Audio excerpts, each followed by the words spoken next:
right, kitchen's open. If you've never said hi before, over here, down here, wherever your chat is, give us a warm hello, because we'll give you one back. That's the counterculture. They'll take good care of you. I'm Dina, Silver Lining Homeplace Kitchen, and tonight we've got my friend Alec Johnson from Take One Tech here. Alec has a fantastic YouTube channel. He teaches people about technology, productivity, streaming stuff. Hey, Alec, you want to tell us Hey, how are you doing, Dina? Thank you very much for having me. I help people be more productive and impactful with tech. That's it, basically. So I have a YouTube channel where I do tech tutorials, that kind of stuff. And also interested in live streaming, which is how we got connected. So just happy to be here and happy to talk about food rather than tech for a change. I'm really excited that you're here.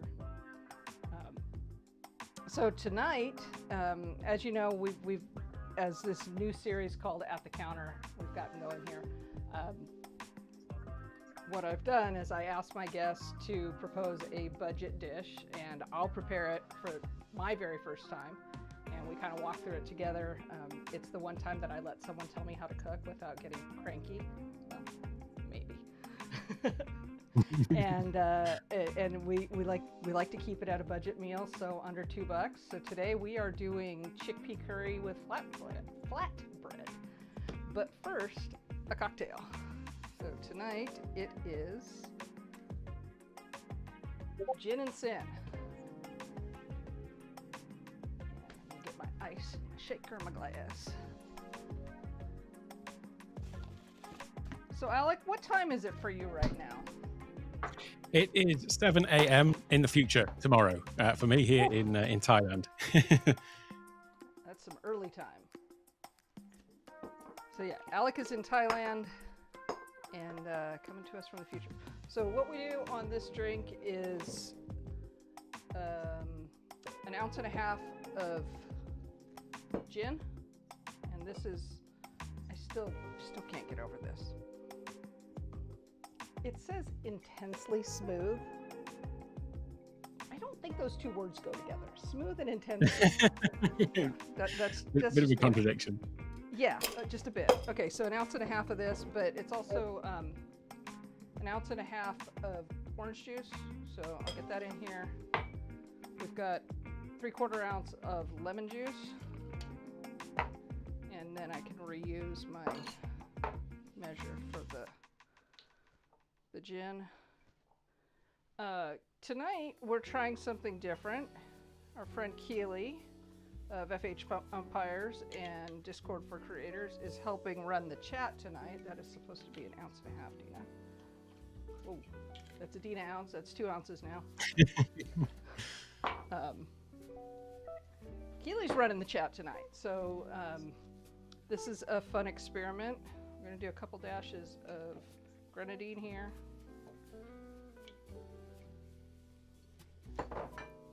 And some confectioner's sugar. I've already got ice in the shaker. So, shake it up.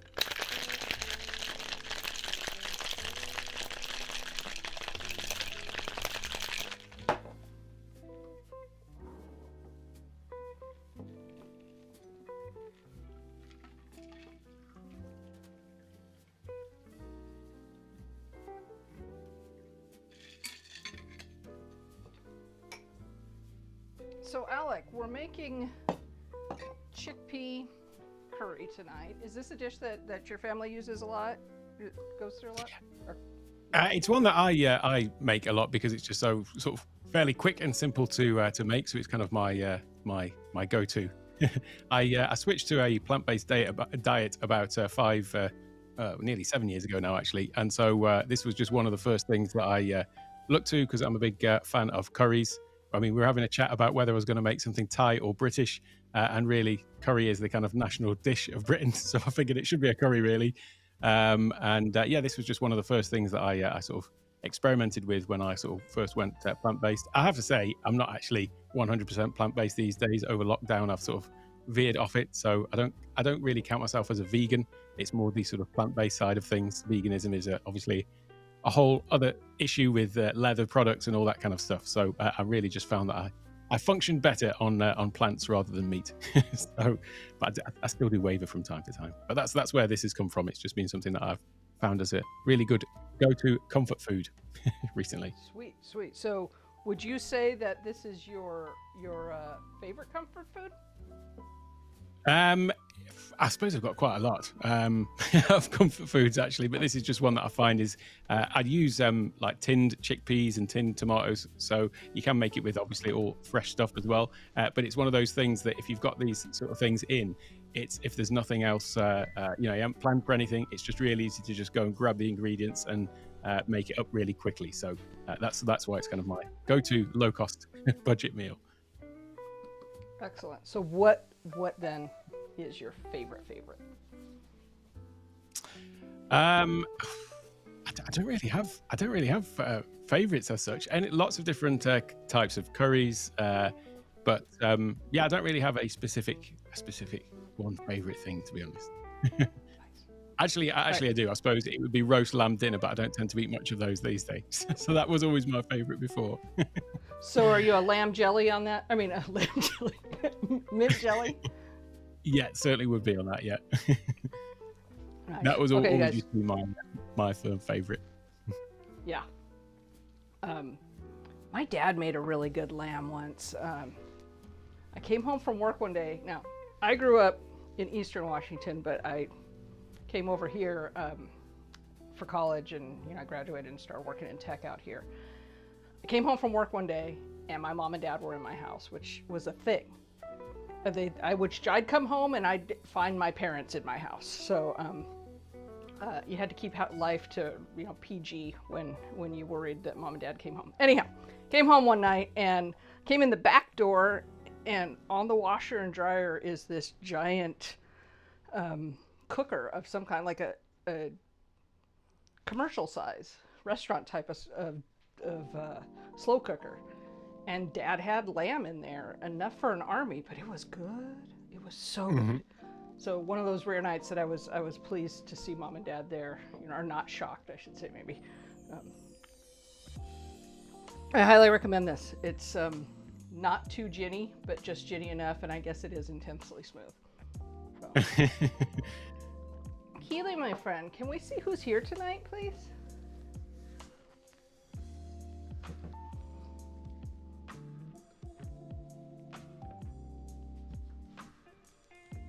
Let's see. This works. I can see a few people. I can see Sherry.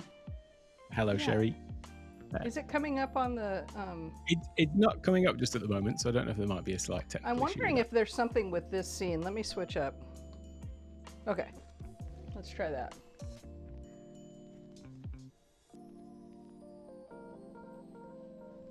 Yep, still not coming up. I can't hear Keely now either, actually. Neither can I. Hey, Beth. Shall I just read All through right. them? I'll just Hey, Beth. jump through. Yeah, Tori. Okay. Hey, Tori. Alec, of course you're here. Hey, Sherry. It's nice to see you. I miss you already. Beth, welcome from California. Hey, Rich. Cherie, thanks for coming in tonight. Looks like I've fixed my audio. I know exactly what happened. I was doing a video earlier this week, and it was way too much ASMR for me and Cherie, so I turned it down and I forgot to turn it up. Sherry, yep, you love the curries. That I do know.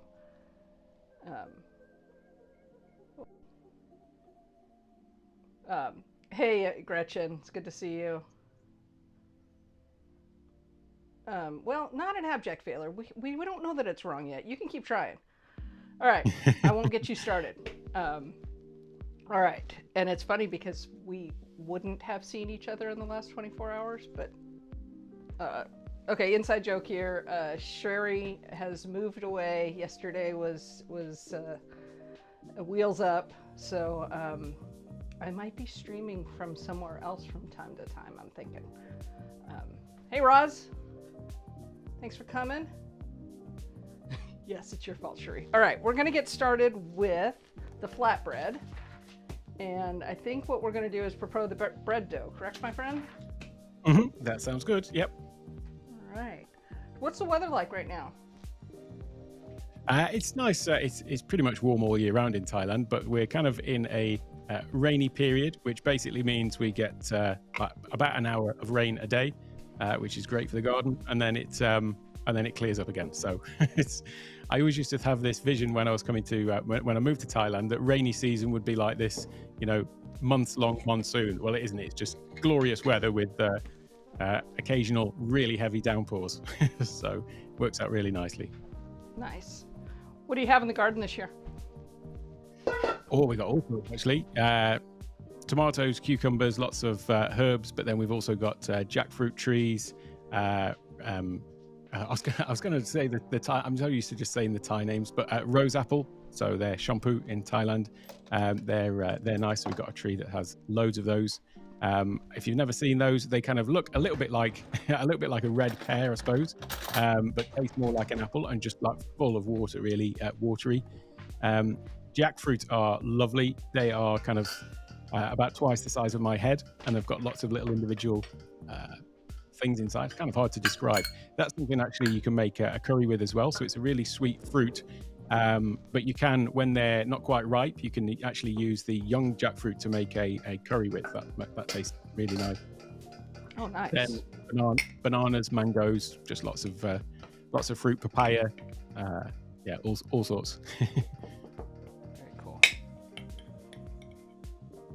So I've got a mango tree that grows over my studio, so I'm in a little sort of cottage at the bottom of the garden, and every so often I hear a thud on the roof as one of the mangoes falls down on the roof. Snack time. Yeah. All right, so this calls for 2 cups of flour, and it says to sieve it in. So I'm just gonna run it through a sieve. Does it say sieve everything or just the flour? Just the flour will be right. Yeah. The stuff should be complete. So there's 1 cup. I guess I could sieve it all together. That would make it easier. Yeah. Except the kalonji. Yeah. So I've got some baking powder and some salt. I won't put the kalonji in because it won't go through the sieve. Don't let me forget to do that other cup. I have made flatbread once, but different recipe. It's amazing with bread that it's all essentially the same ingredients, but just slightly different ways of mixing them and preparing them. But it's all just bread and all just flour and water essentially. But what I like about this one is it doesn't need any yeast, so you don't have any of that you don't need to leave it to rise. And also there's no other like yogurt or things like that some people put in other different recipes. So it's just really a really simple recipe. So the resting time on this, if I remember correctly, it's like 15 minutes maybe. Yeah, about 15 minutes. Is that to let the glutens kind of do their thing? Yeah, and it's not sort of totally critical with the time of this one, because usually the resting time is also for, if you've got yeast in it, then to allow it to rise. So usually if I'm making this, I'll be doing it with something else, like we're doing it with the curry now. So just the time that you spend preparing the ingredients for the curry is about right for it sort of resting. Cool. All right, there's my 2nd cup. And then I'm going to put the kalonji seeds in, which is nigella, which, is it the same as black cumin? Is that what it is? Black cumin, I'm not sure actually. They're also known as onion seed as well. Some people call them onion seed. What was the other one that they're known as?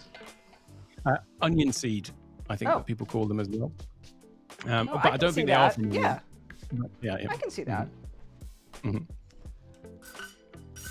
Okay, so get that going. I had boiled some water before we went live, so we should have some warm water. It's time to put in the kalonji now. And I should have showed you what those looked like. They're just these little teeny black seeds. So. Yeah, they're used a lot in Indian cooking and in like naan bread as well. They would tend to have these in, and they've just got like give it a nice aromatic flavor. And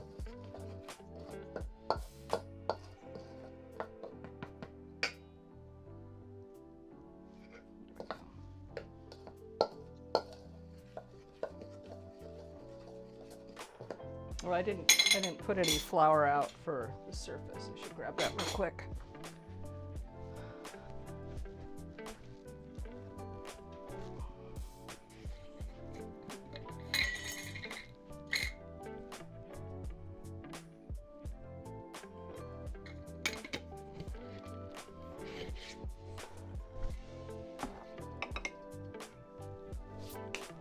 All right, so we're gonna drop in 2 tablespoons of olive oil and 3/4 cups of warm water. Like I said, I boiled some water right before we went, so I think we're good.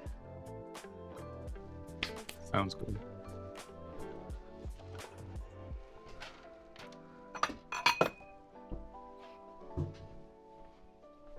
So I've been curious, and I don't think I've ever asked you this. Why Thailand? I came over. I love scuba diving, and I came over here on a diving holiday 16 years ago, and I was doing basically freelance work, working from home at the time, and then I came over here for a month's diving holiday, and then I was still kind of doing some freelance work at the same time, and then I kind of just had this dawning realization that, well, if I can work from over here anyway, why would I want to be in the UK when I could be living over here, close to the all the beaches and the diving and stuff like that. So I pretty much went back to the UK and sold up and moved here about 6 weeks later. So it was kind of that quick. And then over a period of time, moved out of, I was staying kind of down the south near Bangkok originally.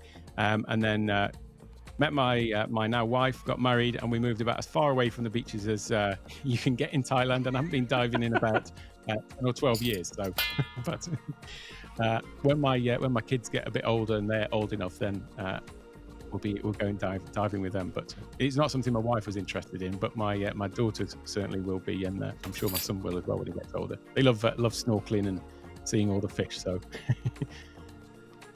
Cool. I've never dove. I've never done that. I've snorkeled. So am I adding all of this water, all 3/4 cup, or am I doing it slowly to get a feel? Yeah, you could perhaps keep a little bit back, just in case it's a bit too much, but it should be all right. But if you, just maybe leave a little bit back. I tend to just sort of throw it all in and just mix it all up with my hands. All right. Those comments working yet, Keels? I have a feeling not. Let me see what I can. Okay, let's see here. Mary Nicole, hey, it's good to see you. Sherry would like to try jackfruit. We used to have it in halo halo. So I'm half Filipino, and halo halo is a dessert. So we'd have jackfruit pieces in that. So it was canned. I've never had fresh jackfruit. Right, this smells good. The olive oil is really coming through nicely. And I can tell that this is a little too shaggy. Probably does need the water, so I'm just going to put it all in like you told me to do in the first place. Have you ever tried durian fruit? I have, but I don't remember if my reaction was positive or negative, so I'm guessing that it was not negative. If I don't remember it being bad, it probably wasn't bad. All right, so that is this my point, favorite fruit. Should I be pulling it out? Yeah, if you keep sort of kneading it a little bit, it should you should find that it will go basically into a ball that will hold itself, but will still be sort of slightly elastic as well. So I'd keep sort of knead it with your maybe I tend to do it like with my fist almost, sort of kneading it like that, just to make sure it's all really well mixed. And do you leave it in the bowl for that, or do you tend to put that on the board? Yeah, so once it's all mixed in like in a ball, then what I'll do is drizzle a little bit of oil over the outside of it, and just wipe it around with my hands, so that the outside basically covered in oil to help keep it dry. It's not going to dry out like if you were leaving, if I was making a dough where I'm going to leave it for a long time to rise, then that one I'd definitely sort of cover it with something a bit better. But with this one, you could just like leave it in the bowl or turn the bowl upside down or something like that. But it's not really going to dry out too much. Feels a little sticky, but I'm going to keep on going because it's not if it's quite sticky, then keep going until it's not sort of sticking to your fingers like that, but you'll still feel that it's a bit tacky and a bit elastic.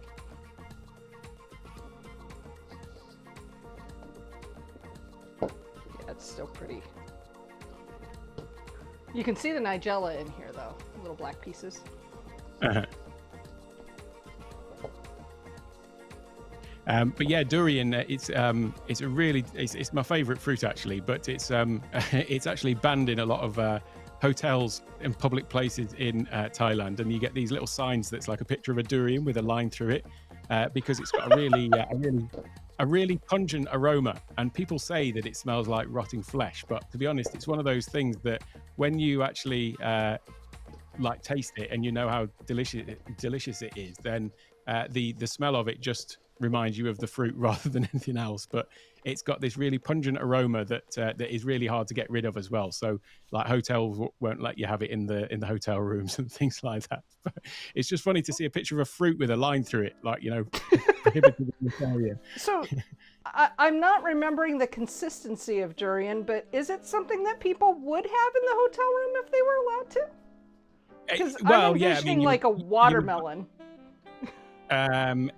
Yeah, so it's got a really hard, spiky outer shell, outer casing, I suppose. But then inside, it's kind of almost like segments that are, you know, about the size of a hand. But you can go out and buy it in the markets or, you know, on the street in Thailand, where they'll sell it like out of its, you know, out of the its case, if you like, just like as individual pieces. So people would have it, and you can pick it up with your hand and eat it. It's not like not like messy to eat in that respect.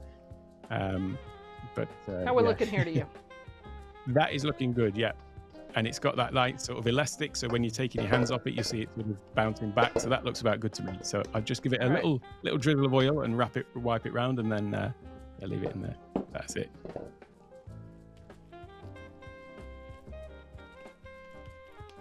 And then just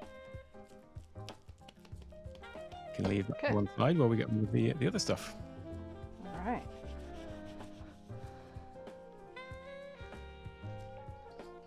Can't have that. That's mine. Let me get a different towel for that.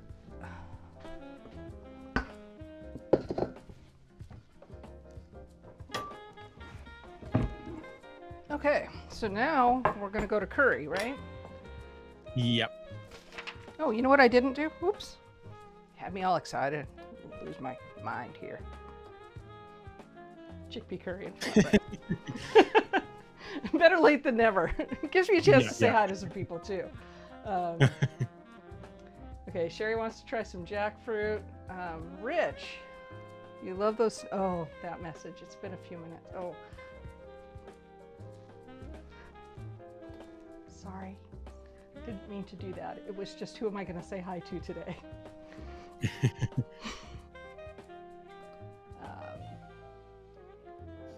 It wasn't really the intent, Roz. I'm not that evil.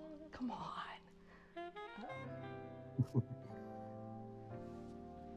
Okay, Keely likes to go snorkeling, but she gets a little claustrophobic if you go too deep. I can understand that. I can relate to that. I've only been snorkeling once, but I didn't go that deep because of that reason. It's funny though, when you've got a tanks on, when you're actually diving, you don't have that thing of like when you're snorkeling and dive down, then you feel like, oh, have I got enough air to get back up? Whereas there's something about the diving, and you're completely neutrally buoyant as well. So you've got a buoyancy suit on and weights, so that you're basically just floating there. And it's kind of like the closest thing to flying that you could imagine, really. The other thing that I love about diving is that all the fish are not used to humans, and so they're not afraid of humans. And so whereas if you are anywhere else with wild animals, they'll tend to want to get away from you. There's something about being under the water that you can swim through a school of fish and they'll just literally part to let you through and then come back around you. And it's like you've got this real window on a world that you shouldn't be in almost. It's quite magical. Yeah, snorkeling, being in the fish is really cool. Although I wouldn't have told you that the one time that it happened. So I went snorkeling the first time I went to Hawaii. We were in Hanauma Bay, and I was with this is like 40 years ago, probably 30 years ago. I was with my college roommate who'd grown up in Hawaii, and she said, well, what we do is we take these little bags of frozen peas. So we had our little, not even Ziploc, just the fold top baggie with frozen peas, and I put it in the bottom of my bikini. Yes, there was a time when I could actually wear one. And so it was kind of just hanging out. off the side, and I'm swimming along just fine, and all of a sudden I feel something go. The fish saw it, and they knew that it was peas, and they wanted them. I came out of the water screaming. Okay, now we are going to do curry, which, my goodness, has a lot of ingredients, which tells me that it's going to taste good. So let me show you what we've got real quick. If I move this board one more time, I think I'm going to go crazy, but this is really pretty, so it's worth it. We've got the curry, cumin, coriander seed. I just ground this up before we got started this afternoon. Some paprika, salt and pepper, lemon zest, and then garlic, Thai chili, and ginger. So I think what I need to do is work with these guys first, right? Mm-hmm. Set this aside.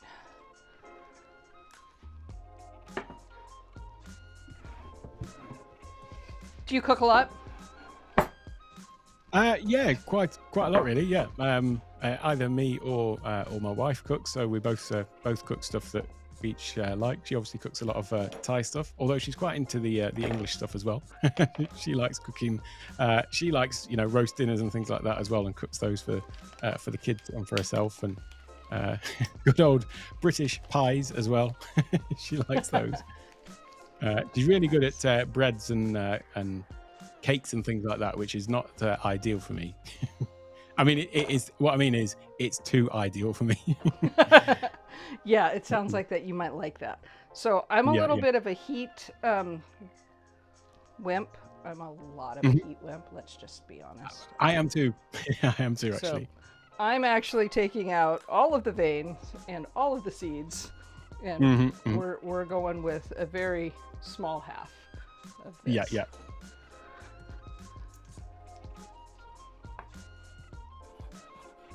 Yeah, I'm not a big one for really spicy stuff. I find that it actually ruins the enjoyment of the thing for me if it's too hot, because it's like attacks the taste buds, and I feel like I can't taste it as much. But I'm sure that other people disagree with that.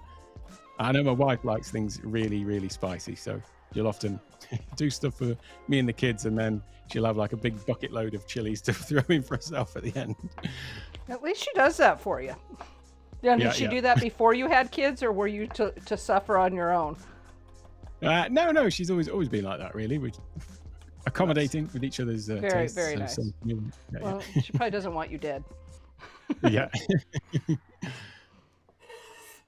Okay, I'm curious. How are our friends in the chat? Are we hot or not hot? Let me have a little look. Oh, hey, Doc. I'm just noticed Doc's in here as well. Durian I should have been keeping Sherry. this Oh, room, hey, Principal Walker, thanks for coming in tonight. Good evening. Doc, are we making pumpkin? Next time, I'm going to have him bring a pumpkin curry. No, that's this is beans on toast. Nigella Lawson, yeah, no, these are not Nigella seeds, not that way. Doc says durian is stink. This is true, Sherry. Some people feel that way about cheeses. Some cheeses are kind of, whoo. You wouldn't try it, huh, Keely?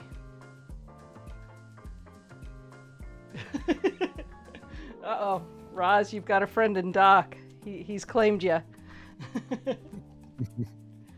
Polaroid Alec looks like a... Polaroid Alec looks like a waffle. I'm sorry, I can't even say it.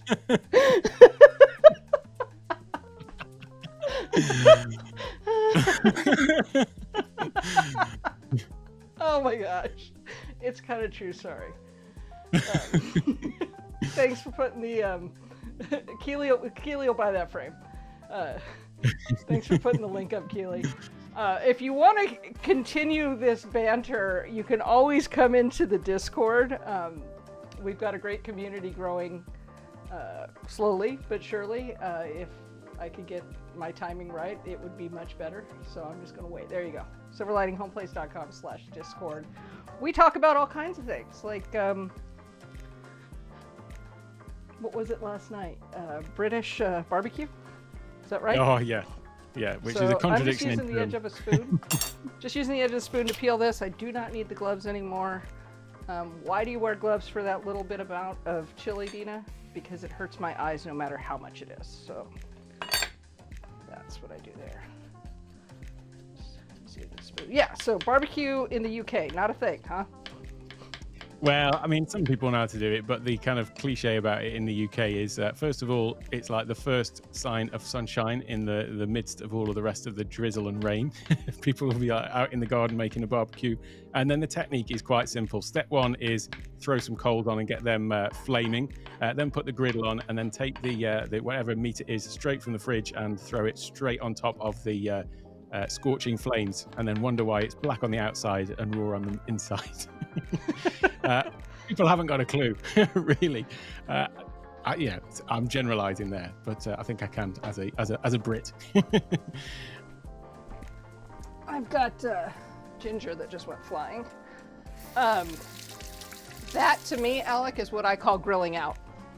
That's not barbecue. That's grilling out, and that is very common in the Northwest here, the Pacific Northwest. People say they're barbecuing, and what they're doing is grilling. And I've kind of been a bit of a snob. This is probably why I don't get invited anymore. Is I ask too many people, are you really barbecuing or are you just grilling?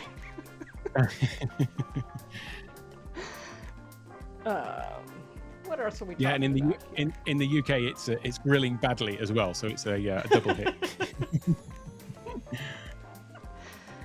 Thanks, Rich. I'm glad you like that.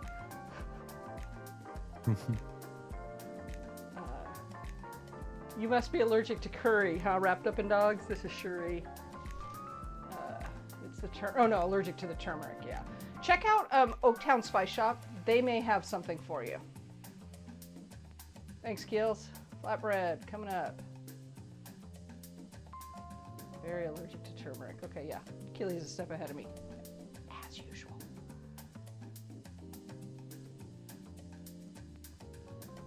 Yeah, low spice guy. I'm right there with you, friend. So I get it. Boy, I wish this was working.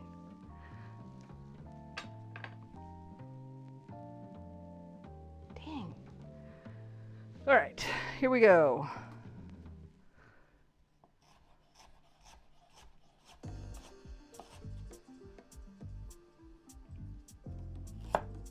Feeling like I'm gonna cut my finger here. Nobody here to save me this time.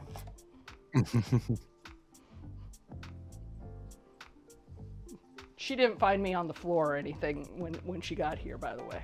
She's just not telling you the truth if that's what she says. This feels like it might be too much ginger. I think you said 1 inch. Yeah, probably about half of that actually, and just chop it really finely. So I often just actually grate it. Okay. Yeah, just chop it really finely. It'll be fine. I wish the camera setup was right for this. I apologize for my left-handedness in the way. I don't apologize for being left-handed, but you know what I mean. It's fine.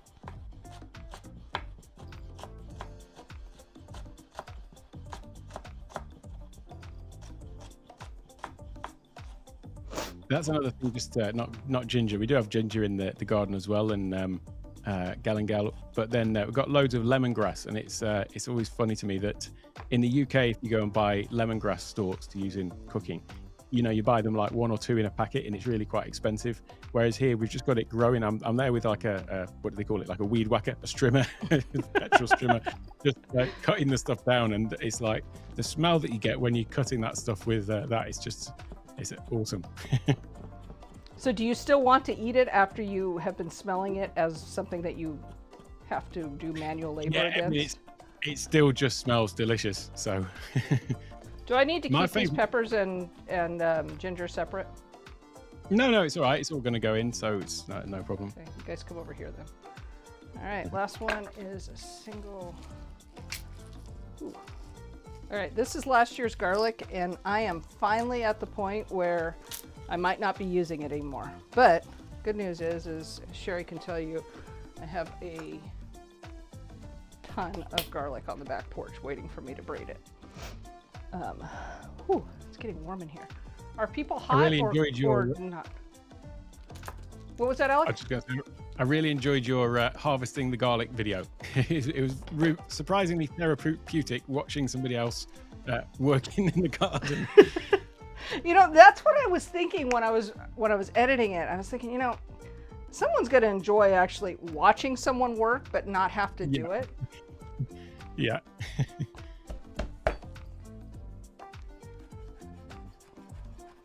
Hey, Michelle. Just see Michelle popping in. Oh, nice. Try not to cut off a finger.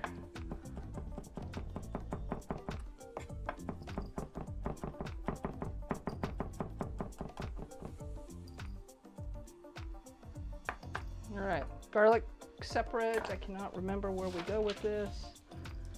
We've also got half an onion as well.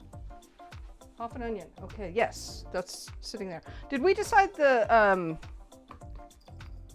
cast iron for the bread? Yeah, you can use the cast iron for the curry if you want. It's either or, to be honest. Yeah. Okay, let me get that going then.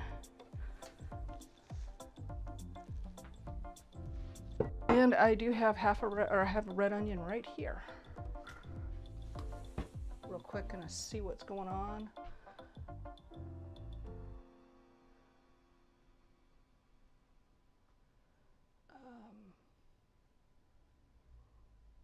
Okay, Sherry and Michael like it hot. Cherie's hot. That surprises me, Cherie. I didn't know that. Gretchen, you and me are pals. There you go. Sub the dry mustard, also saffron. Yeah, that's right. Yeah, I'm with you, Tori. The hot doesn't like me. I can't get it past my mouth. Literally, that's where it has to stop. And Doc likes it hot, hot, hot. Thanks, Keely. Here's the link for the community. We talk things food and gardening, so always nice to see new people come on. Ginger overboard. Yeah, it went flying, huh, Rich? It jumped. Yep.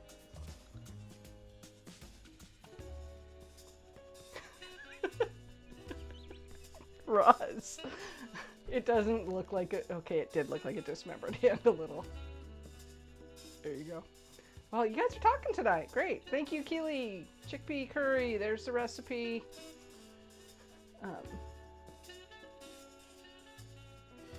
Yeah, Sherry did find me on the floor when she came to check on me after I cut my finger off.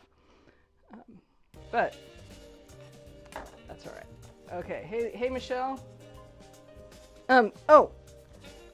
Alec, how do you know when to harvest your ginger?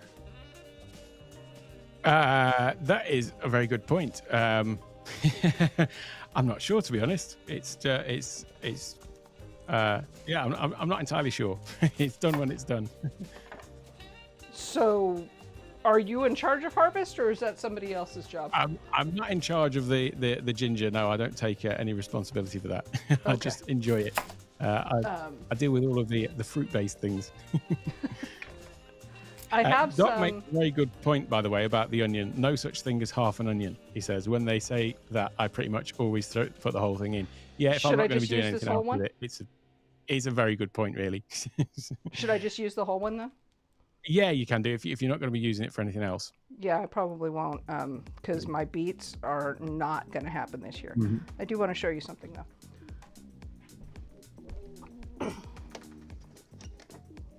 We're going to have a squirrel moment. There's my ginger. Oh, nice. So what is that? 12 of them? Yeah, 12. It's probably a bit small for 12, but you know. She's growing it indoors. What does she know? All right, I'm going to go ahead and get this moving. Should I be putting that oil in there and get that hot now, I think? Yeah, good idea. Yeah. Okay. I'm going to blaze through this onion after I do that then, without cutting my finger off. Rich says he's mad about saffron. I've got to say that one of my favorite, well, the nicest rice I've ever tasted was saffron rice that was cooked. It was in I had a friend at university was Iranian, and so we used to go to this Iranian restaurant, and they used to do the nicest kebabs I've ever had since, before or since. And also the saffron rice was just the most delicious I've ever tasted. Nice. So yeah, I'm a fan of saffron. I love saffron. Rich, why are you mad about saffron? Did it piss you off? What did it ever Oh yeah, hurt you? did he mean he's mad about it like he loves it, or he's just right? What did saffron ever do to hurt you? I mean, it's such a nice. Is it an herb, or is it? Is it a spice or an herb? I think it's a spice. Yeah, it's like it's from comes out of a flower, doesn't it? Yeah. I'm gonna turn this board.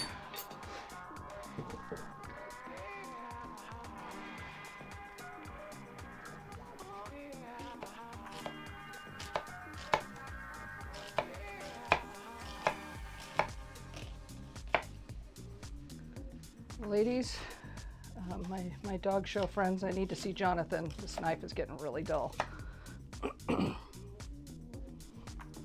There we go. I'll just put a saffron flower up on my screen. Oh, nice. That's a really pretty flower, actually. So, saffron, the threads are the part coming out of the center there, right? Yeah. Gosh. Can the plant be used for anything else, I wonder? I'm not sure, to be honest.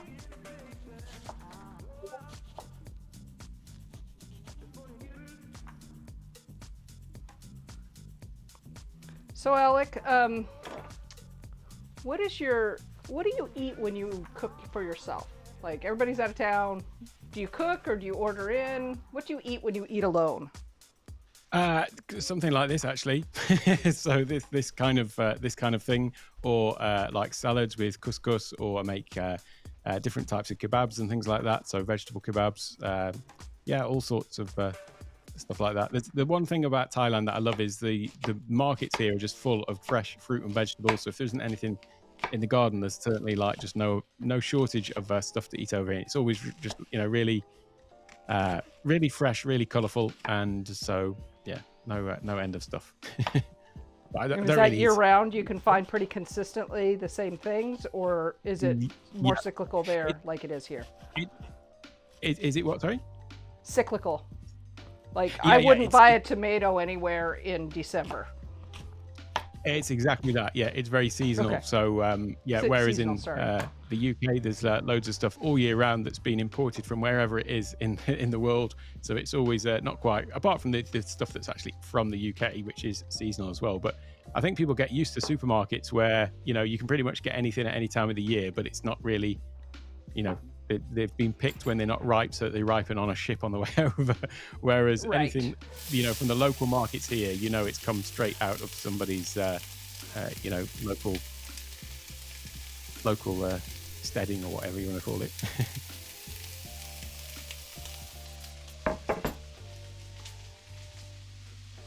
Since we were talking about durian, I'll just stick a picture of that up. Oh yeah, yeah. That's what it looks like on the outside. It's got really spiky exterior, but then inside it's got these large sort of wedges of this of the main part of the fruit. But yeah, it's absolutely delicious. So you can eat it fresh. Is it baked into things? How is it used otherwise? Durian, you mean? Yeah. Yeah. No, it's generally you eat it fresh. You can get it dried as well, so you'll get sort of dried in almost like dried chips, I suppose. It's not used too much in cooking. Jackfruit, on the other hand, is used with the young jackfruit is used in different curries and things like that as well. Okay, for savories as well. Interesting. Mm-hmm. And it's the same with the papaya. One of the sort of national dishes over here is papaya salad, where it's kind of like shredded papaya. But they don't use it when it's like orange, a ripe papaya. They use it when it's not entirely ripe, so it's more like just green. And then it doesn't have the same sweetness that it has when a papaya is ripe. But it is it's called somtam. It's kind of like the national one of the national dishes over here, and it's just chopped papaya, then with chilies and various other different things in, and then they use like a large mortar and pestle to smash it to within an inch of its life. But Nice, it's really nice. delicious as well. And then they put like lemon juice and nuts and things like that in it. Okay, so we've got another minute or so on this to let it sweat. What part of the UK are you from? I'm from sort of the Midlands, so between Manchester and Birmingham, the sort of countryside belt in between those two towns. So that's where I'm from originally. It's Small lovely, town? lovely countryside City or area. small? Yeah. I was in a small village that was outside a pretty small town, so about 4 or 5 miles outside of the nearest town. So I'm definitely a country boy at heart. So you grew up gardening the whole thing? Yeah. And then I went to university in London and spent some time down there before I moved over here. Spent a year or so just outside Bangkok, and then got out to the countryside again as quick as possible. Nice. All right, let's see what people are talking about. I feel like I'm out of touch. Tori, you can get it past your mouth. I get it. Okay, yeah. Hot is where it's all at. Michelle, yep, burns twice.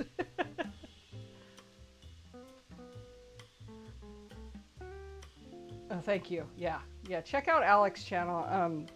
This man is incredible with how quickly he will get information to his community. Shockingly so.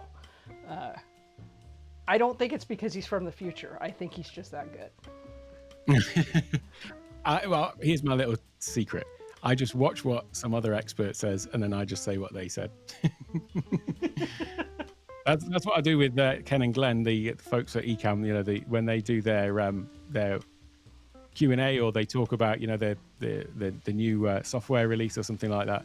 I just watch it, and then I go through and try everything that they've said, and then I just make a video telling everyone what they said. So it's my little secret there. That's perfect. Okay, here we go. All of these guys are going in, I think. Yep. Except the salt and pepper Mm-hmm. and the lemon zest. Yeah, that's think we true. wanna I cook just that. said, when you said all these things going in, I went, yep. Except those No, two it's that okay. aren't. So I'm trying to think of why my gut is telling me not to put the lemon zest in yet, and I don't have a good way to articulate it. It is simply my gut.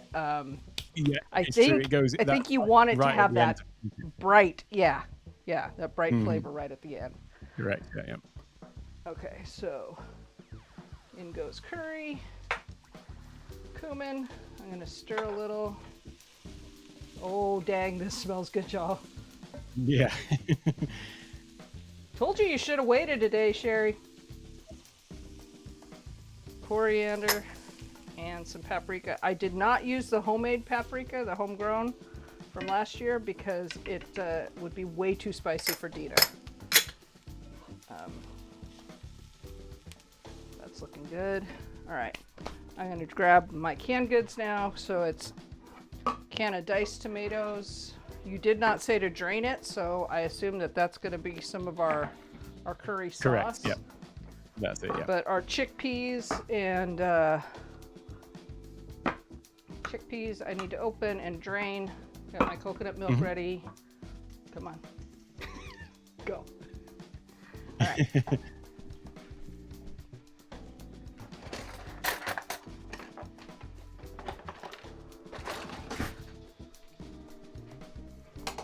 So, easy one out of the way. That's the other reason why I like this, is because it's kind of like, as long as I've got these few tin things in, it's nice to cook everything with all fresh stuff. But then sometimes you just come in and this is why it's kind of my go-to, because it's like, oh yeah, I've got these things in the pantry, so I can easily just go and grab them and rustle it up quickly.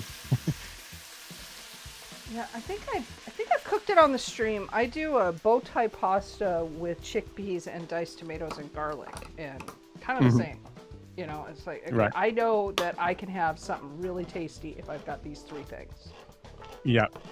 The other thing I often throw in this as well is like a big bunch of spinach. So if I've got spinach, then I'll put that in it as well. Did you have any in the garden this year? Spinach? No, we didn't. We haven't got any at the moment actually, but we do do sometimes. Mine was lazy AF. It did not want to grow.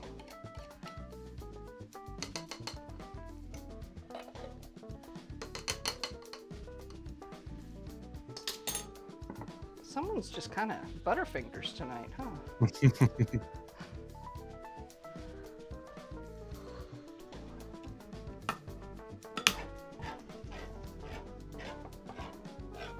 Now, I took some cooking classes, let's see, the summer that we were all sent home. And the lady that I learned from said, don't get rid of the bean juice because it makes, you know, it's more flavorful than water for sauces or something. And I tend to think she's right. We won't use it today, but I might use it tomorrow. And if I don't use it tomorrow, then I will throw it out, she says. And in a month, I'll wonder what it was in the fridge.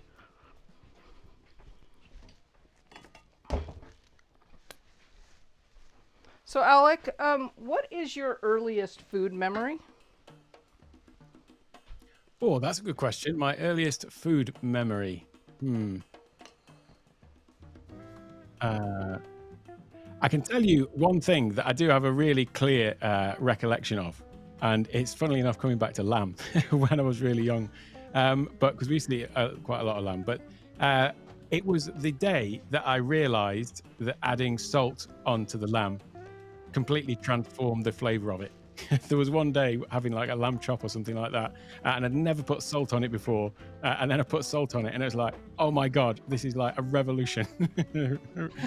It's oh yeah, wow! It was quite, how old quite would you amazing. think would you say you were?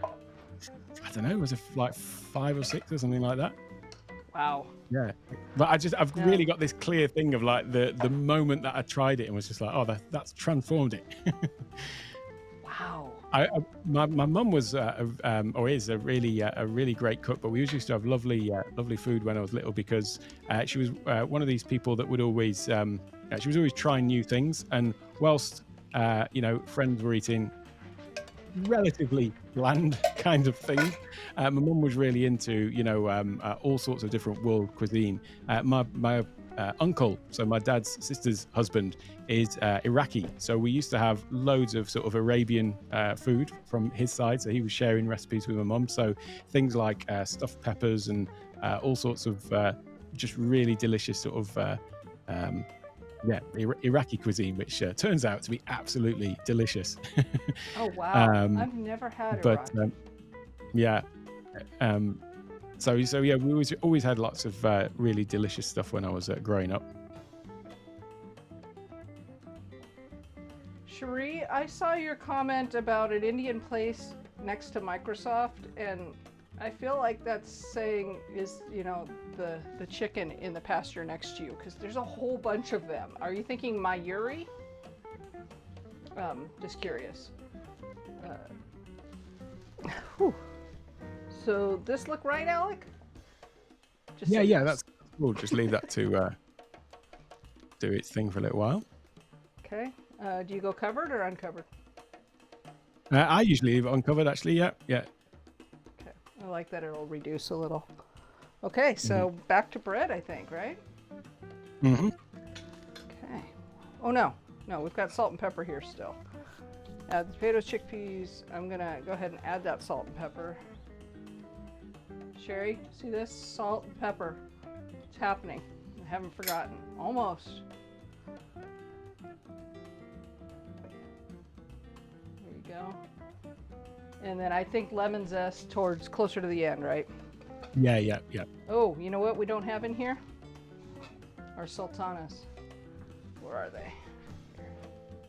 Need a half a cup of these guys. Raisins. It is really interesting to cook somebody else's recipe live. In other words, Dina doesn't know what she's doing. I like the sort of fruity fruity thing too. I mean, with curries, you often have like mango chutney and things like that. So I just like to have that kind of effect, the fruit actually in the curry. So that's why I tend to put raisins in. Yeah, I like that. I considered fewer raisins, but I was torn and ended up saying no. I'm just going to go the way he wrote it.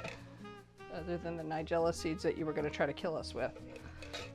Yeah, I mean, I wrote it all down because it's often like, I'm just literally grabbing a handful out of the raisin jar and sticking them in.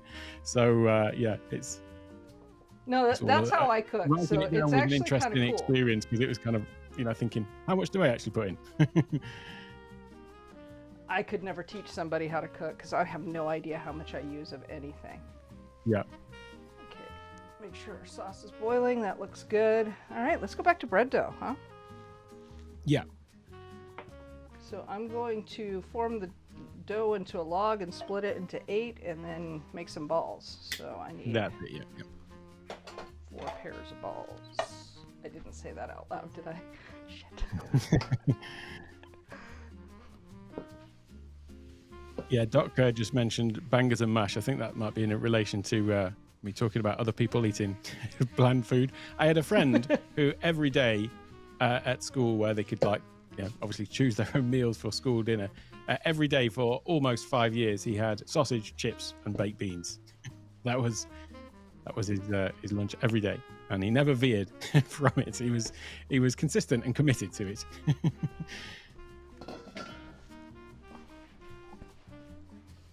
Hey, David. Wow. David Hunt's popped in as well. Oh, hey, Hunt. All right, so I've got my log. Go 8. Actually, I'm going to go a little wider first.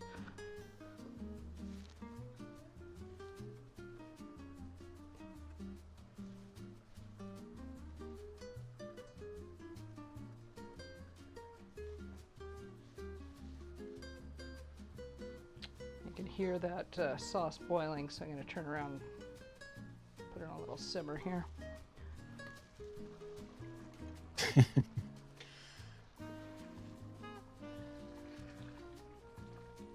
Oh, that looks really good.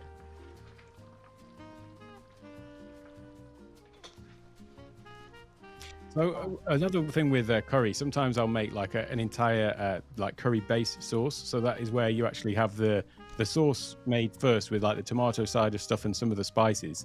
Because actually a lot of curries are intended to be just cooked like really quickly, where you have a already hot base sauce, but then you're throwing in all the ingredients, whatever it is going to be a part of the curry, and some of the spices that make that one unique. And then you'll add in the sauce, which is already hot. Because one of the things about throwing cold tinned ingredients into the pan is you've got the spices like cooking in the oil, but then you're kind of taking them off the heat again by throwing in the cold ingredients. So it's just a compromise with making something like this where it's just quick. It's technically a lot of these curries are just intended to be almost kind of like flash fried. In fact, I think it's jalfrezi is a popular curry in the UK, which is actually a really spicy one. But I think that the actual meaning of that is, cooked quickly.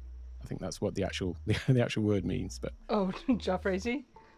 Yeah, as opposed to like what we're doing now, which is leaving it to stew for a little while. But it all tastes delicious in the end. So. Oh, sure. I'm really excited about this. All right, so got balls, flour the surface, and roll them out lightly.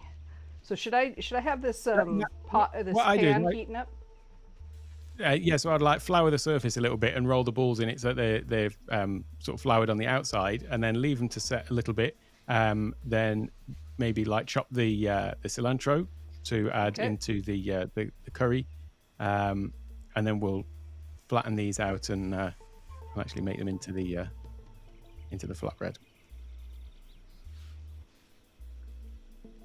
So leaving these to sit basically for a little while helps as well. Okay.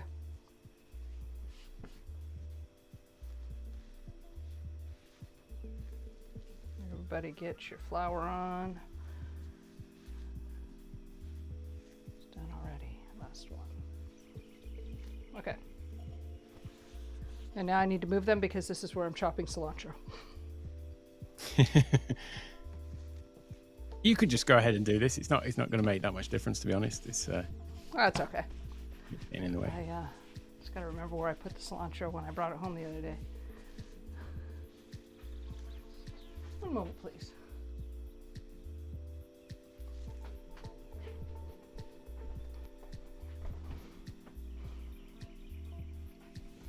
How long did you say you've been living in Thailand? 16 years. Oh, wow. Yeah. So it certainly feels more like home here now than it does in the UK. Although we may actually be moving back to the UK next year. So really? we've been talking about it. Yeah, because my parents are getting on a bit now, and they used to travel here basically twice a year for a month at a time. So they'd spend 2 months here with us and the kids. But they're getting on a little bit, and it's getting. The last time it was a bit of a difficult journey because it's not an easy short trip from UK to here. So we're considering moving back there to be just be closer to them, really, so that they get more time with the grandchildren and stuff like that. So That makes sense. uh No, I'm excited to hear where your journey takes you. Are we using all of this, an eighth of this? What do you think? just take out like a maybe a half or a quarter of that, something like that, just a handful. Yeah, that'll do. That you got in your hand will be fine. Okay, so folks, I brought this home, I think Monday, and I just put it in this cup of water in the fridge, and it's like I just brought it home. So that's a little tip for you. But maybe y'all knew that because you're cooking people. That looks nice. And what I like about cilantro is you can use the stems too. It's just as good. Yep. But you know what you really need when you're going to do this? You need a knife. Mm-hmm.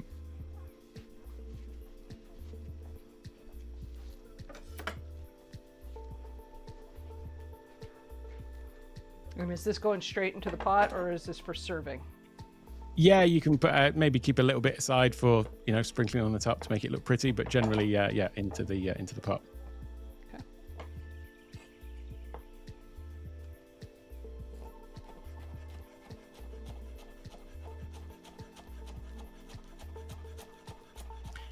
Yeah, when we go back to the UK, my parents live in Aberdeen, so that's right up in the north of Scotland. So it's quite a temperature change. It's going to be a shock to the kids system, certainly. Now, have the kids been there? My eldest daughter's been and remembers going, whereas my Jasmine's 10, and then Emily's 5, coming up to 6, and Dale's just nearly 4. So Emily went to the UK when she was just a little baby, so she didn't really remember it at all. And Dale's never been, but Jasmine can remember. She's been a couple of times.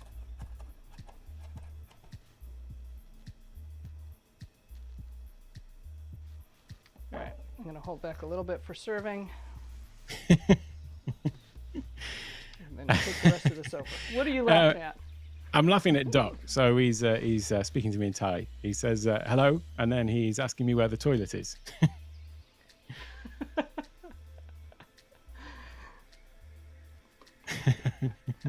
I'm not sure if that's a reference to the jalfrezi.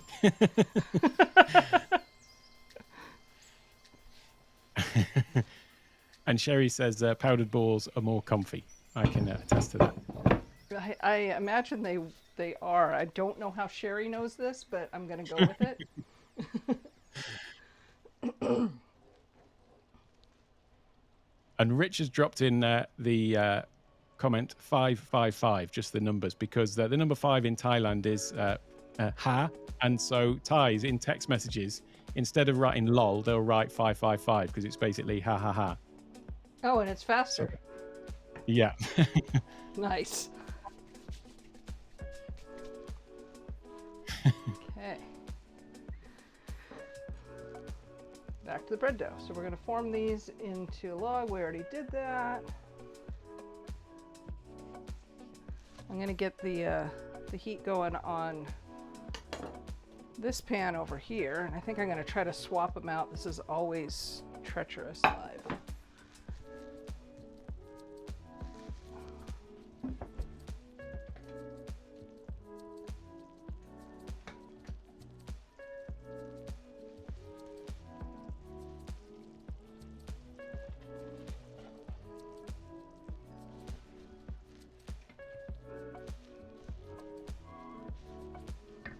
get this pan warming up for bread.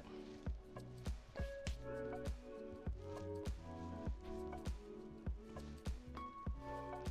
right, now I gotta catch up with y'all. Hey David, thanks for joining us. It's been a while, yeah.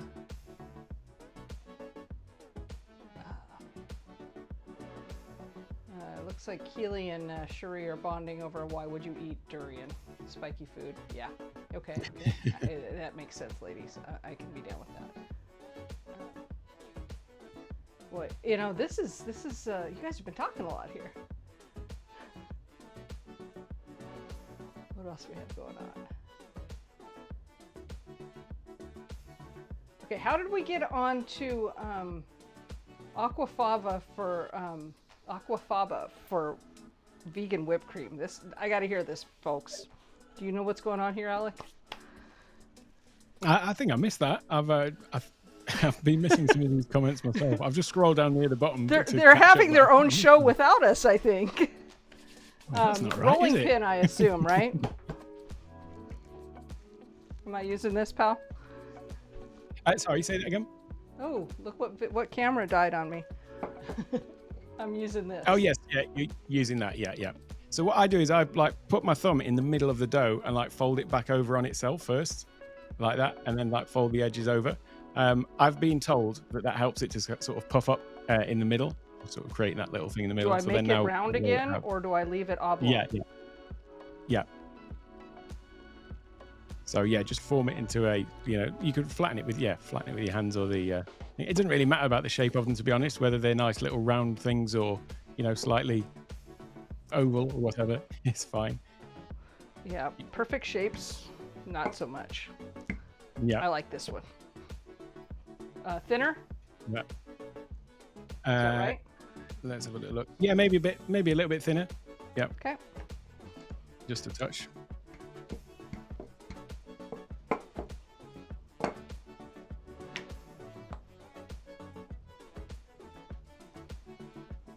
So that well that you're putting in there kind of puts some air in to give you a little more bubbly. Yeah, and because the outside of it's floured as well, then when you're sort of folding it over, it's I've been told that helps. It does seem to help. Rolling pin has not been one of my stronger techniques, but do all right. That's good.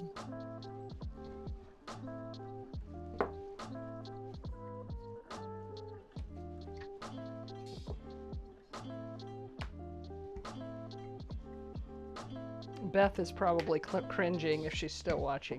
Beth's a baker. Oh, right.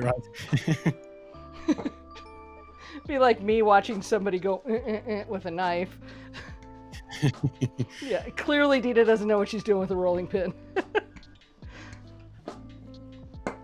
It's all right. We're recovering perfectionists, right? That's right.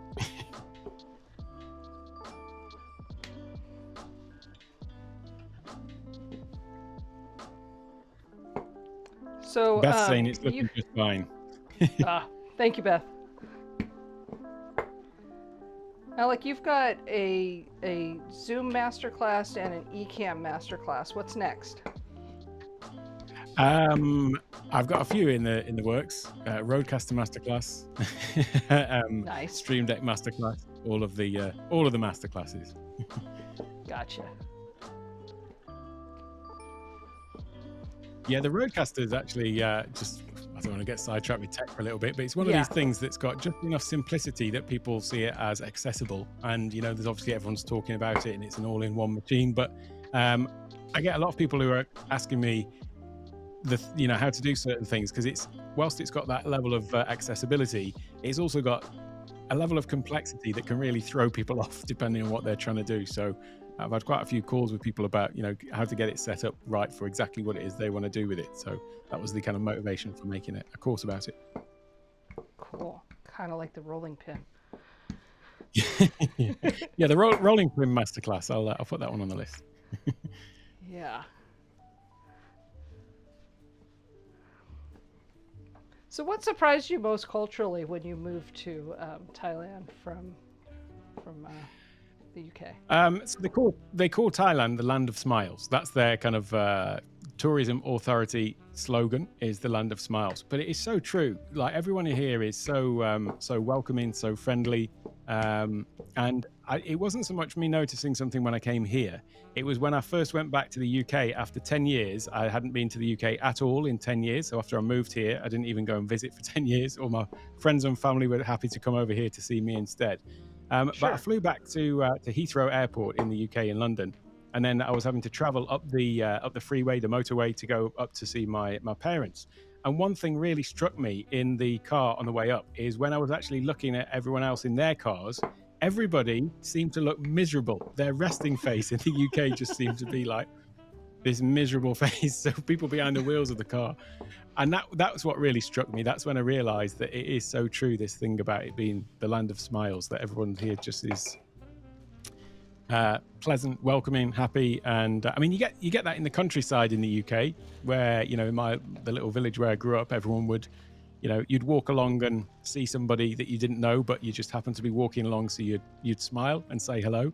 But then when I was living in London, you know, I lived in London and didn't really know my immediate neighbours who were, you know, next door but one, and places like that, in, you know, just even living there for years. So people seem to just sort of keep themselves to themselves, apart from, you know, amongst their friends. But just, yeah, I think it's maybe a big town or city thing in the UK. So that was what I noticed about Thailand, is just how open and welcoming everyone is, as well as just all the abundance of fresh fruit and vegetables. The other thing would be about just the growing season, it being like all year round. So there's always something that's growing. And whereas in the UK, we're used to, you know, having a specific season where, you know, stuff will grow, and then, you know, the grass is never, you know, you don't have to mow the lawn in the UK if you've got a, you know, grass growing in the garden, in the yard. Whereas here, it's just like never ending. It's just shooting up out. You can almost watch it growing. Cool. We're getting to the point where we need to put the bread on, I think. No oil in the pan? Cool. No oil yet. Just put it straight in. Cool. This curry's looking really good. Cool. All right. I'm nervous. Just put them in really one at a time. Just dry. No oil or anything. Okay, here we go. Not a good first go. There. That's all right. And I assume it's a one at a time, given the size of my pan here. Yeah.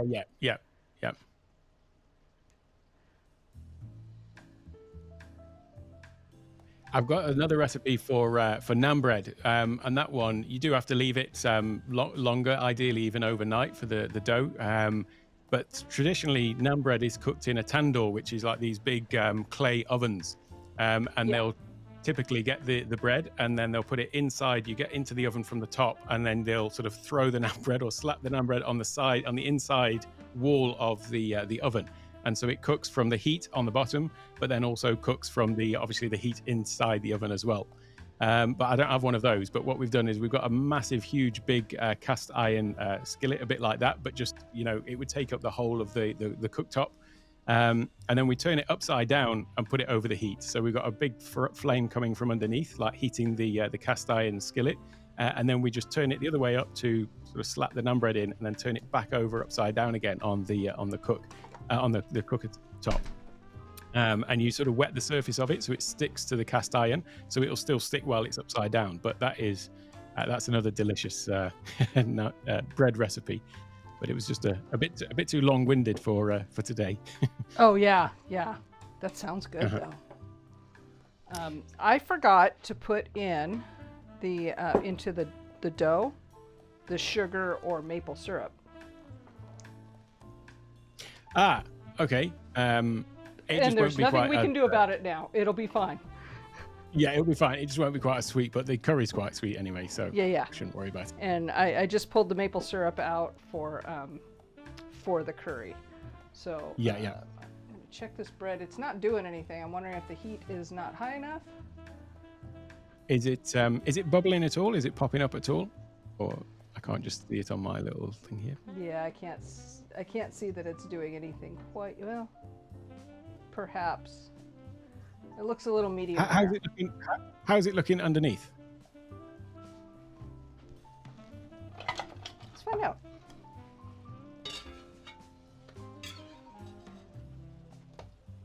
It's the right color. Mm-hmm. So it's not gonna. It's got not gonna. I can't just make out from my little thing here that I'm looking Sure. on how much that if it's bubbling or anything on the top. But that's kind of looking. Just move my Yeah, window it's not over bubbling, but you know how the first pancake always is. Maybe that's what we've got. Yeah, going yeah. on. Yeah. My kitchen smells really good. Tori, you might be able to smell it from where you are. Or Cherie.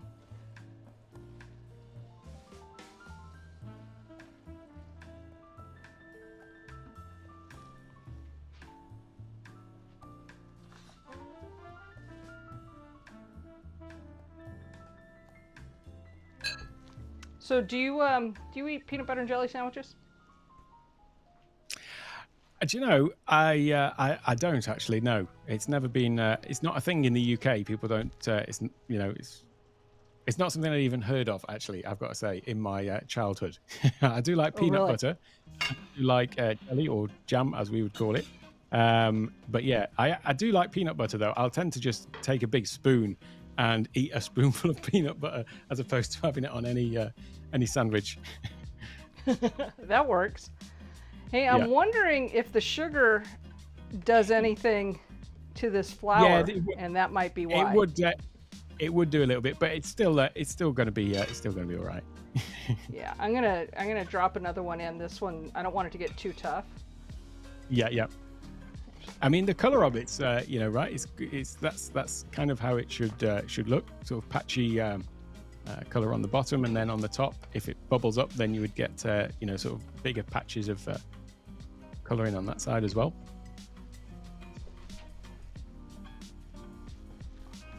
All right, let's try another one. Put our collective, this is going to work energy into it. Bubbles. We want bubbles.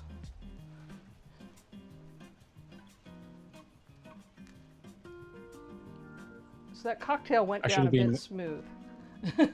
I want another one, but I've got somewhere that I need to go before bed tonight. Just a quick run.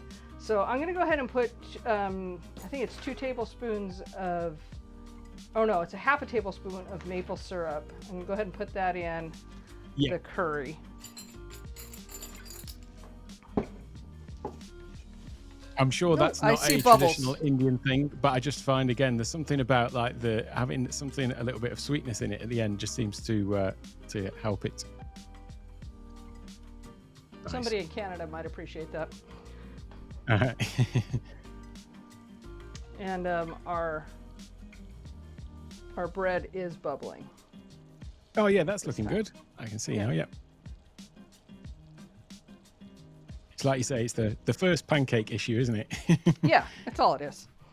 I know what I'm doing. It's just the first pancake. Like leaving them to rest a little bit. They do seem like they're better. The ones that you do at the end, where they've been allowed to sort of sit after being rolled out, certainly do seem to be better all the time. I think it's time where somebody might be saying, "Flip it, flip it." Yeah, that's looking good. Yeah, that's looking good. Okay, I know what I'm doing. This is thickening up nicely. Good job, Alec. And I'm not one to just go off and make a curry, even though I love them. So I'm pretty excited to have this one in the arsenal. Mm-hmm. And the thing about it is, it's like,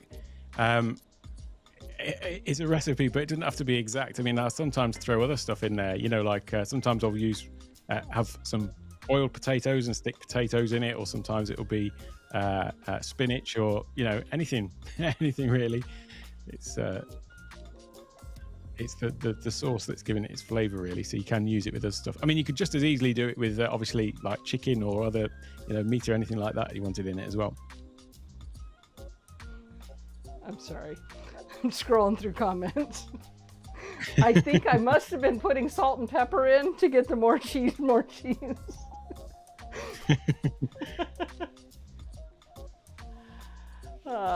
Gretchen, I'm sorry I missed you. All right. Let's see how this guy is. That is What do you think, looking Alec? pretty good. That's looking perfect. I want to do one more, and then I think we can serve this up. Cool.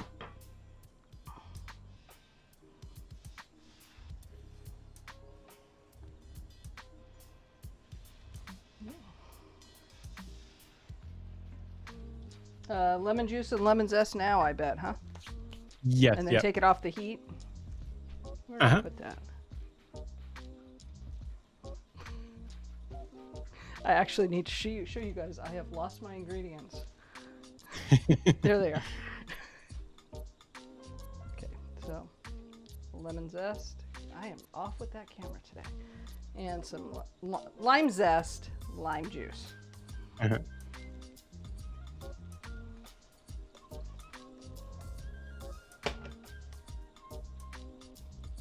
And this one is really starting to bubble nicely. Mm-hmm. Ooh, that smells good. That did it. That's that capstone ingredient that just brings it all together. Yep. Wow. And that, folks, is why we don't put the zest in too early. Because it'll just die.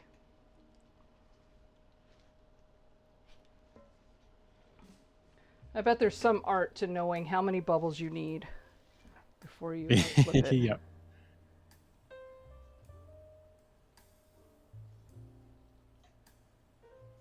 How I would do with doubles? What do you mean, Mr. Hunt?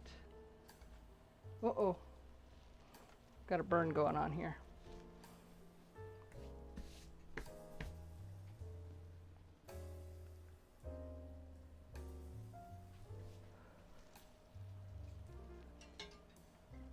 My pan suddenly got warm because it is burning the other side just as I flipped it. So, all right. You eat this in a bowl or are you on a plate? I like bowls. So. Yeah. Bowls good. Like if I'm not eating it with something else like rice or something, if it's just with the thing, then bowls definitely a good way to go. I have rice. I have basmati. Uh-huh. But I'm not going to do that. I'm just going to go with a little bowl. See what we got here.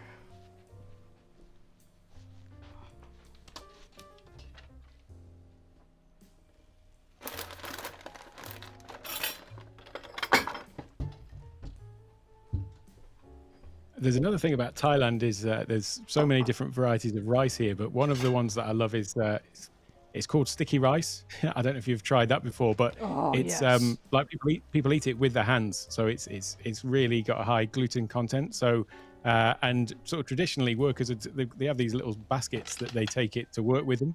So they'd have like their own little basket of rice that goes with them that they cook in the morning. But then you just sort of can pick it out with your hand and like almost mold it, I suppose, and dip it in whatever it is that you're eating. So it's I really love sticky rice. Cool. Yeah, sticky rice is good. Now, is it sweetened as well there?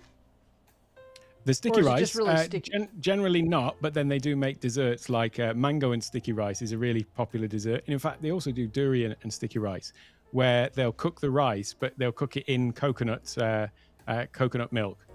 So it's a really sweet sticky rice, and then they'll put like sliced mango, fresh mango over the top of it, and then a drizzle of this sweet coconut sauce as well. Yeah, that's one of my favorite desserts over here. That sounds really good. I could be down with that. All right, I'm gonna turn off that burner. David has answered me. Doubles is a curried chickpea sandwich street food from Trinidad. Okay. And right. Our other Trini is approving. Nice work. All right. Everything off. Grab this first. The second piece is nice. Got some bubbles on it. Ooh, need a fork.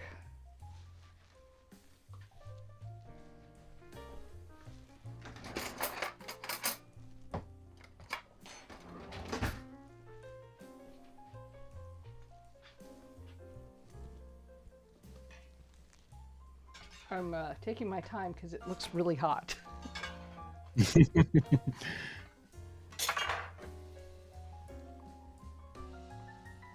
Actually, here's our curry, and then our bread. And no, I'm hungry. It's a bit late for you to be hungry, or early. It's a bit early. It's 8:30 in the morning. Yeah. Oh well, it's not too early. That's breakfast time, right? It's never too early for curry and flatbread.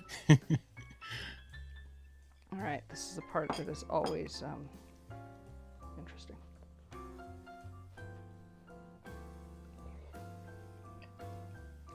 I forgot the cilantro. That's good.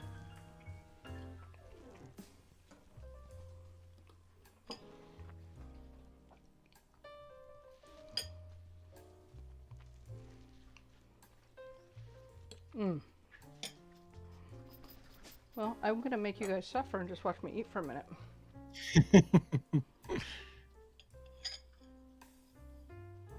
What's the best thing you ever cooked? What is the best thing I've ever cooked?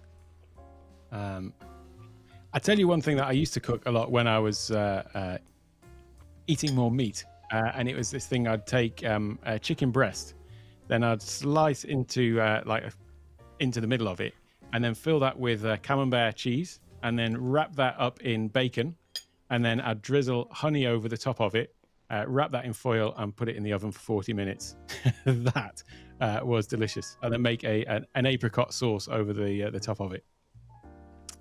That was something that I thought was delicious. Because I kind of went into fantasy land as I was listening.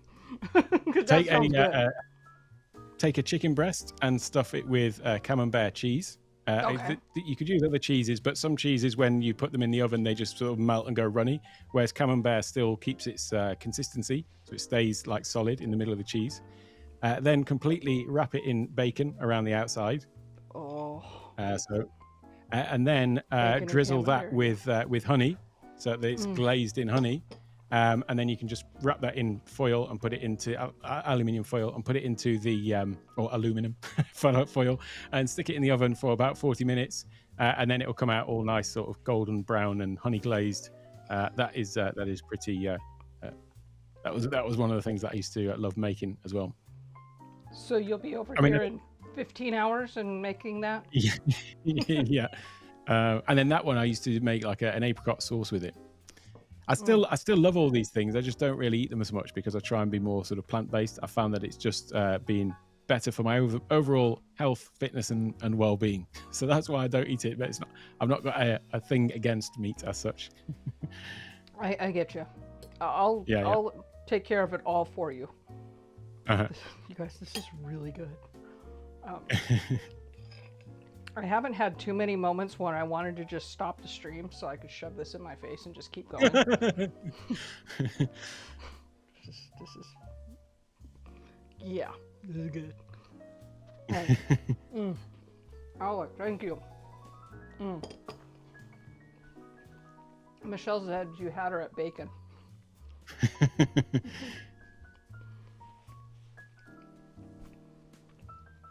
So what haven't I asked you that you thought I might? Anything? I don't know really. I came in with I came in with just wanting to talk about food, and yeah, so that's all good. I just got a couple raisins in a bite, and it's really good. Now here's the thing.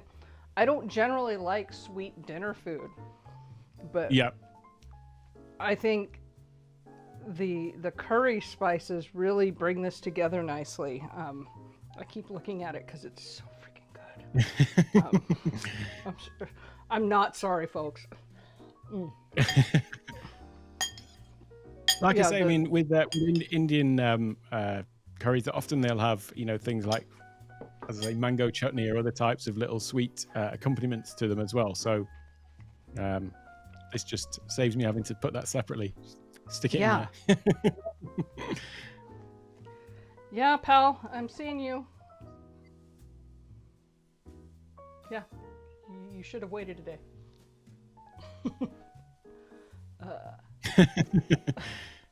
There's a pause button, Dina, FYI. Pause what? What am I pausing, pal? Oh, do you mean pause the stream so that you can eat? Can you pause a stream, really? I don't know. I don't know if that works actually. I think you'd lose viewers. Yeah.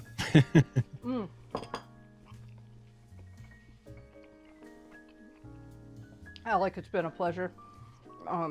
Thank you for broadening my horizons on this dish. I'm really grateful as I pound the lav mic and ruin everybody's eardrums. Apologies.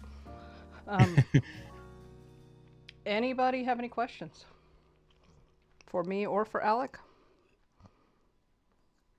Otherwise, I'll just just keep eating. For a second. Just keep eating. I am going straight to the channel. kitchen after this. Do we have a? Does anyone have a channel where all they're doing is just eating? Because I could do that. I could totally do that. Just sit here and let you guys watch me eat. No, that's kind of weird. Never mind. Okay. Thank you all for coming in tonight. Recipes are on the website. Super easy. Check out Alec's YouTube channel. There is so much to learn. If you have any questions about anything technology related, it seems like Alec's got an answer. If he doesn't, it's coming. Take care, everybody. Thanks for coming on tonight. Alec, thank you so much. I sincerely appreciate you. Thank you, Dina. Yeah, thank you for having me. It's been a pleasure. Yeah. All right, everybody. Take care. Bye, everyone.